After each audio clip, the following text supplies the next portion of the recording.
Hey, salut tout le monde, c'est Transciné. Aujourd'hui, on se retrouve pour une nouvelle vidéo. Alors, dans cette vidéo, on va voir ensemble l'actu ciné de la semaine du 30 octobre jusqu'au 5 octobre. Donc, comme d'habitude, on va revenir sur les infos divers, les développements, les rumeurs, les bonnes annonces, teasers et nouvelles images, etc., etc. Vous êtes prêts? C'est parti. Donc, on commence directement avec les infos divers.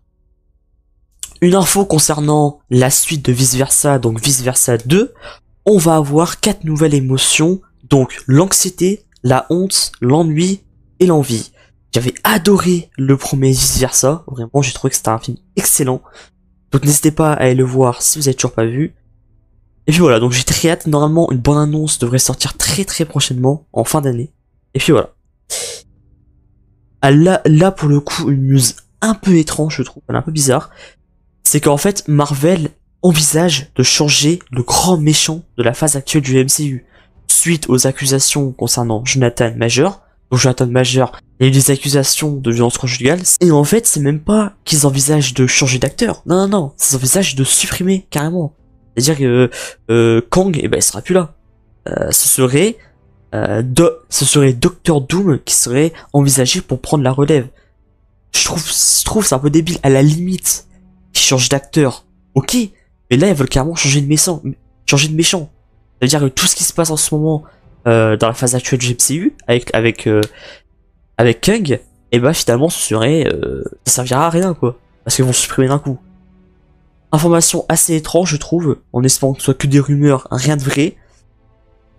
Pour l'instant en tout cas, Jonathan Major il reste présumé innocent. Donc à voir comment l'affaire se déroule. Mais c'est quand même très étrange.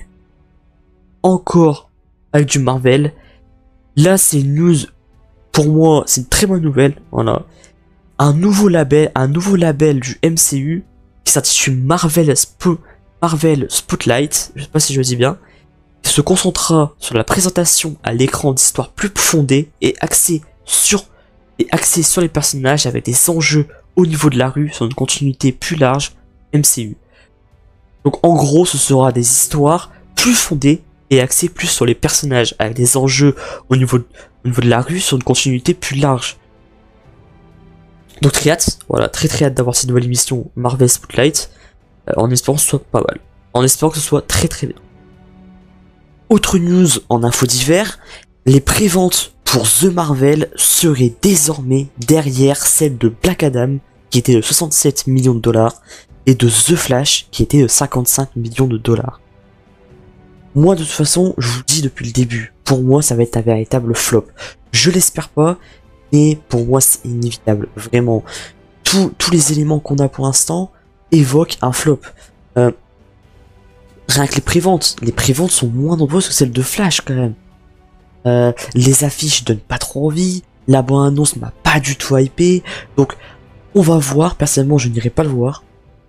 Voilà, personnellement, je n'irai pas le voir. Malheureusement, je pense que ça va être un flop au box-office. Et pour terminer avec les infos divers, là, une news très triste. Voilà, pour terminer, c'est triste, voilà ce que je vais dire, mais donc qui est décédé malheureusement il y a une semaine. Allez demander à Zac Efron de le jouer dans un film biopic sur sa vie avant son décès. On avait eu une photo de Matthew Perry avec une femme la veille de son décès. Et la femme a dit qu'il avait hâte de partager davantage sur son histoire et sa guérison de sa dépendance. Donc c'est très triste. La même femme avait dit bizarrement que la veille de son décès il était très heureux, très content, qu'il voulait reprendre sa carrière en main, qu'il avait du coup prévu de faire un film biopic sur sa vie. Donc c'est encore plus triste, voilà, quand j'ai vu cette information là, j'étais dévasté parce que je me dis que il a eu plein de problèmes dans sa vie, et là pour une fois il commençait à aller mieux, il était heureux, il voulait reprendre sa vie en main, etc. et malheureusement bah il est décédé quoi. Donc c'est vraiment super triste. En fait on a l'impression d'avoir perdu un ami. Je sais que c'est bizarre dit comme ça, mais moi personnellement j'ai vraiment l'impression d'avoir perdu un ami, parce que Friends ça a duré quand même à peu près 10 ans, et en fait on l'a tellement vu à la télé toutes ces années, encore maintenant on voit Friends dans la télé tout le temps. Et je pense que c'est à cause de ça en fait. On s'est attaché à lui, maintenant on a l'impression d'avoir perdu quelqu'un de proche, un ami très proche. Donc on a fini avec les infos divers, maintenant passons aux bonnes annonces, teasers, nouvelles images. Comme d'habitude on va essayer d'aller assez vite parce qu'il y en a beaucoup. On a eu une nouvelle affiche pour le film The Killer de David Fincher qui sortira le 10 novembre sur Netflix. Je trouve l'affiche magnifique.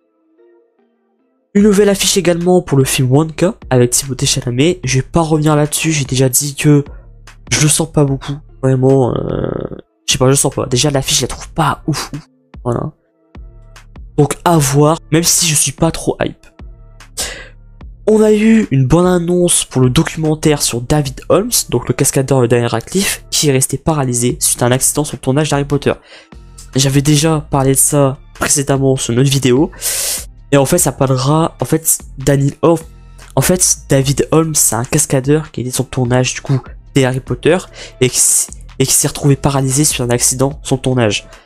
J'ai vu la bonne annonce, vraiment, ça a l'air pas mal, donc j'ai très hâte de voir ça.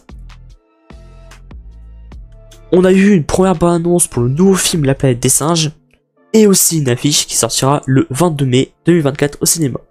La bonne annonce, elle donne vraiment envie, même l'affiche vraiment, ça donne vraiment envie, donc j'ai très hâte de voir ça, ça annonce très lourd. On arrive bientôt à la fin des bonnes annonces, teaser, nouvelles images. Alors là, grosse news, vraiment, je m'attendais pas qu'elle sorte aussi vite. On a eu la première bonne annonce et l'affiche pour la série Marvel Echo, qui sortira le 10 janvier sur Disney+.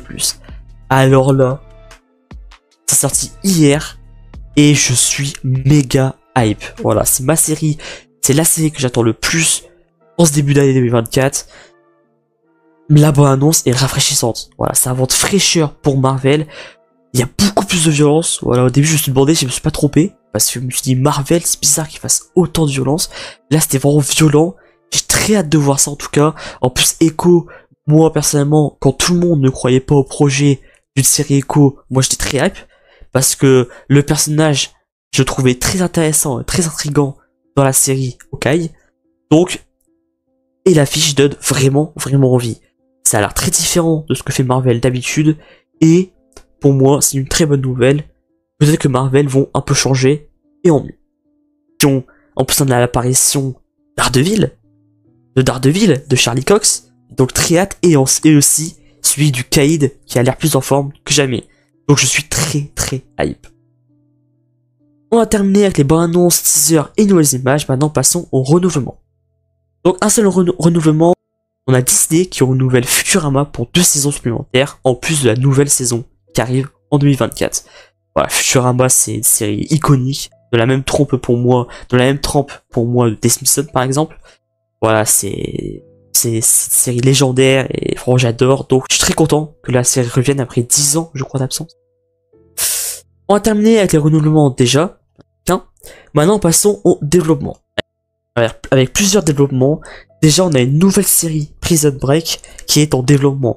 Alors malheureusement ce sera pas avec les personnages originaux bien sûr, ce sera une série qui se déroulera dans le même univers de Breaking Bad. Personnellement je peux pas en dire plus, je peux pas en dire plus sur mon niveau de hype ou pas, parce que je n'ai jamais vu Prison Break. Donc, je peux pas vous dire si c'est une bonne nouvelle ou pas, dites-le moi dans les commentaires, mais d'après ce que j'ai vu dans les commentaires, ça me plaît pas trop, parce que les gens ont peur que ça gâche un peu l'univers. Et là, une news totalement what the fuck, vraiment, quand je l'ai vu, c'était n'importe quoi. Un film Barbenheimer est en développement. L'histoire suit une poupée scientifique qui tente d'éliminer l'humanité avec une bombe nucléaire. Au début, c'était parti d'une blague, quand même. Avec la sortie de Barbie et Oppenheimer, c'était parti d'une blague. Et finalement, il y a vraiment un projet qui sera en développement. D'après ce que j'ai compris, ce sera un film avec un budget d'1 million, je crois. 1 million d'euros. Ce sera un petit film. Personnellement, j'ai pas vu Oppenheimer ni Barbie, mais ça s'annonce au what the fuck. On termine avec les dates de sortie, 2 dates de sortie. La série Welcome to Berry, donc c'est un préquel du film Ça, donc le clown, sera diffusé en 2025 sur HBO. Et pour terminer avec les news de la semaine, la saison 2 de The Last of Us devrait commencer son tournage début 2024 pour une diffusion en 2025. Donc voilà, c'est la fin de ces news de la semaine. J'espère qu'elles vous ont plu. Laissez-moi dans les commentaires les news qui vous hype le plus. N'hésitez pas à aller voir mes vidéos des sorties du mois de novembre sur Netflix, Disney+, et Prime Video. N'oubliez pas de liker la vidéo et de la partager pour le référencement, c'est très important. Et surtout, de vous abonner et d'activer la cloche des notifications pour rien rater de mes prochaines vidéos. C'était trop ciné, portez-vous bien, ciao ciao.